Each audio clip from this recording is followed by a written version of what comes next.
Hello po, Tita Darlene. Hello po, Tita Darlene. Thank you so much po. Hello, it's me, Darlene Vlog.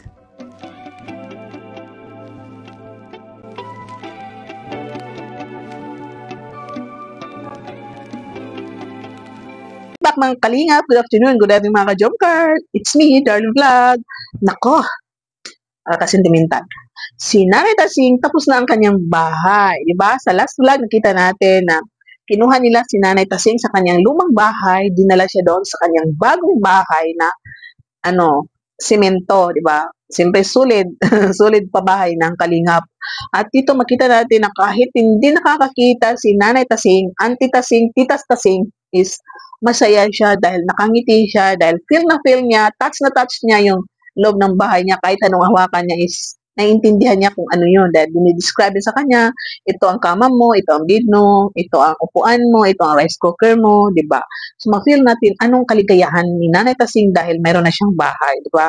So, baka samahan siya ng pamangkin niya dyan, sa bahay na yan. So, panoorin natin yung video sa pagbisita kay Nanay Tasing. So, yan. Yung susi. Hinahanap yung susi. Paan? Patulong. Oh, ito. Ito pa, tulungan kayo ni Kuya Gilo. Tita, kilala mo ako? Katawad, Gilo Max. Hindi, naulan. Naulan. Sige. Bubuhatin na kita. Gusto mo? Tara po, Lola. Tara, let's go. Ayan, may susi. Ganda, nasa baga. Okay na? So, ready na kayo, Lola? Ready na po kayo? Sa bago niyong siyan? Ha? Ready na? Ready na po? Tara po. Hawakan niyo po, hawakan niyo. Hawakan niyo. Sa buhay ko diba, nakakatuwa po dahil ito ang Kalingap Rab, Kuya Val, mga Kalingap partners is ang gagaling nila, no? Dahil yung kanilang adikain, tumulong sa kapwa, mapabahayan yung mga walang bahay, natutupad dahil sa kanilang tiyaga at hindi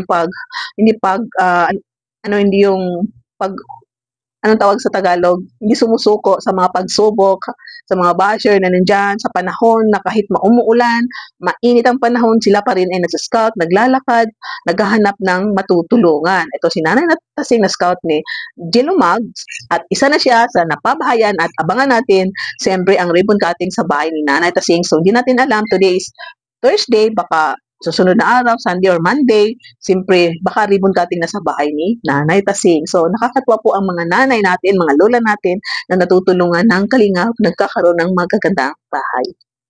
Dito na naman tayo kay Nanay Gloria, kamukha ni Nanay Damiana. Malapit ang puso ni Kalingap Rajam dahil naalala niya si Nanay Damiana, kamukha raw niya. Ang pagkakaiba is, Nanay Damiana is very jolly, madaldal, sumisigaw, minsan nagmumura, nakakatuwa po siya. Pero ito si Nanay Gloria is medyo formal ang kanyang pagsasalita, medyo rin siya, emotional, naiiyak siya. Yung last vlog sa kanya is nakita natin yung bahay niya, sirang-sira.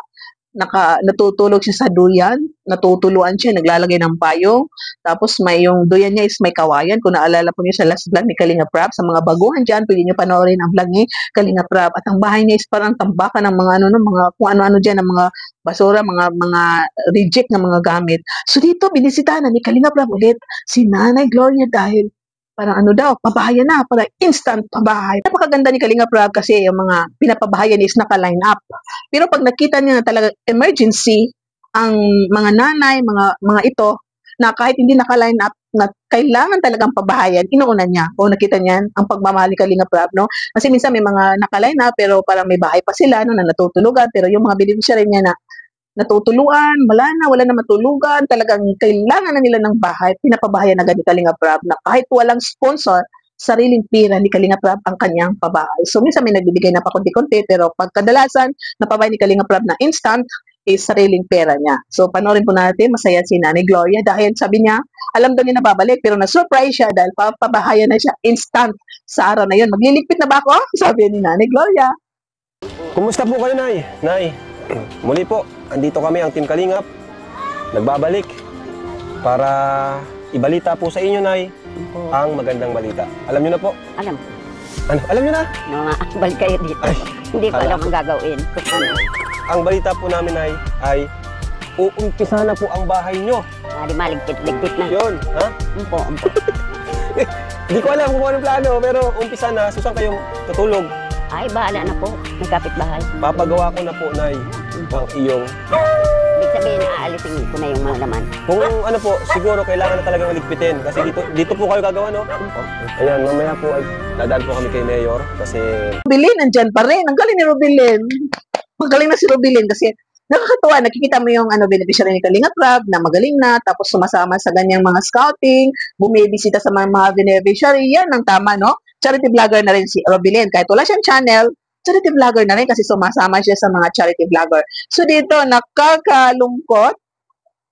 Dahil ito si Mikoy is malapit ang puso niya sa mga lola dahil alam po natin na nagpalaki kay Mikoy ay ang kanyang lola at pero tinatawag pa rin na mama, nanay ba or mama?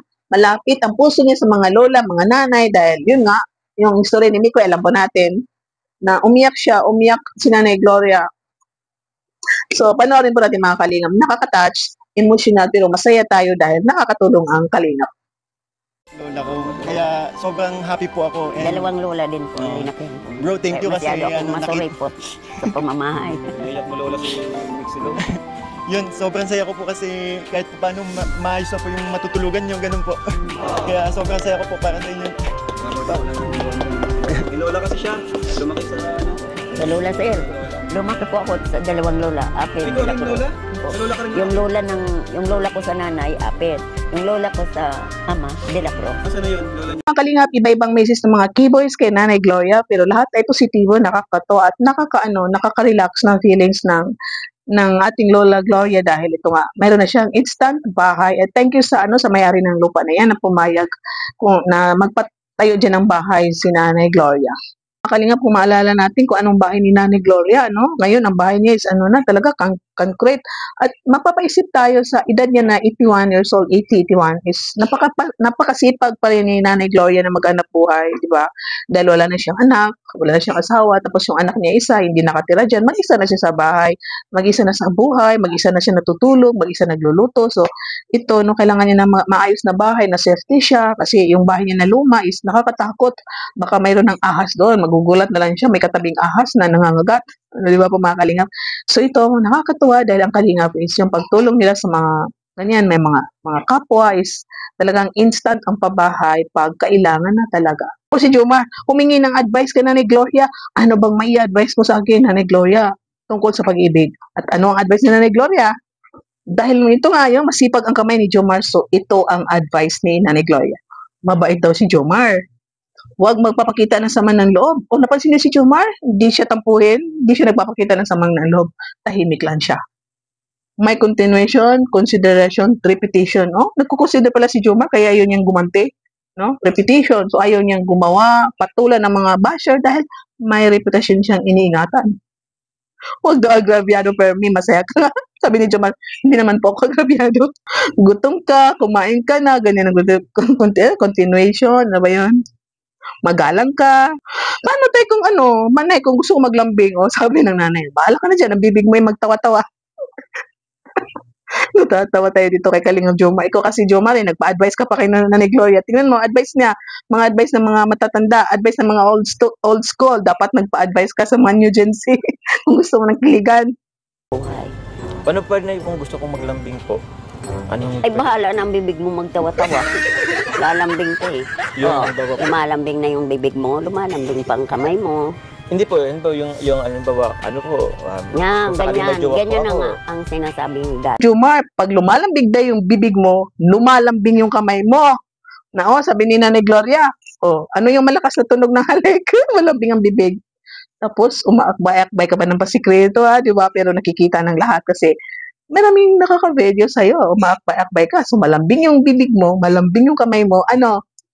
Wag daw alisin ang manupo. Manupo ang galang. Di ba si Jomar mahiling magmanupo? Lalo na si Carla. Napakagalang. Manupo, opo. Inuupo niya lagi si Jomar. Kaya binibigyan niyo ng meaning kasi, Kuya Jomar, opo. Sabi nga ni Jomar, nag-upo na naman siya. No? Pero yun pala, magalang. So, kahit upo na upo si Carla kasi magalang siya, nakasanayan niya magalang. Hayaan na lang natin yun. Grabe to si Lola, ang tinik ng paningin. Napansin ng mga ilong ng keyboys. Tingnan niyo, sinod ang mga ilong. Sinang matangos na ilong? Nako, pag pumunta kayo dyan, dapat matangos ang ilong ninyo kasi napapansin ni Nanay Gloria. Pag matangos daw ilong, maraming umahanga. Ako, paano to? Ang laki pa naman ng ilong ko, hindi matangos. So, walang hanga. Kaya siguro walang nagpapalipad dahil walang umahanga. Kaya walang nanonood sa ibang natin, content, no? Pag hindi Jomcarl, hindi nyo pinapanood kasi inahangaan nyo lang yung matangos ng ilong. So, joke lang yung mga kalingap. Joke ko lang yan. So, yun nga, no? Nakakatuwa si Nanay Gloria. Nakakatuwa siya mag-advise dahil pati ilong is, yun nga, no? Nasali sa mga advice niya. Mga kalingap, no? Nakakatuwa po Diyos Kalingap Rob dahil sunod-sunod na ang kanyang pabahay sa kanyang mga beneficiary, ang mga lola, mga nanay, mga kabataan na walang bahay, kahit bata, natutoy pa, tapos sila ang bahay, tinutulungan niya ang mga magulang nito na mapatayuan ng bahay. So, lahat ng beneficiary na walang bahay, hantayin lang ninyo dahil yung bahay ninyo is naka-line up na, maghantay na lang kayo sa tamang oras. Kung may natitirahan pa kayo na maayos pa naman, hindi pa kayo pinapalayas, hantayin nyo na lang yung schedule nyo na mapatayuan kayo ng bahay. Mabuhay ang Kalingap, mabuhay ang Team Kalingap, mabuhay sa lahat ng charity vloggers. Nagpapabay Kalingap Rob, si Jomar, sino pa? Si Dan, Kalingap Dan.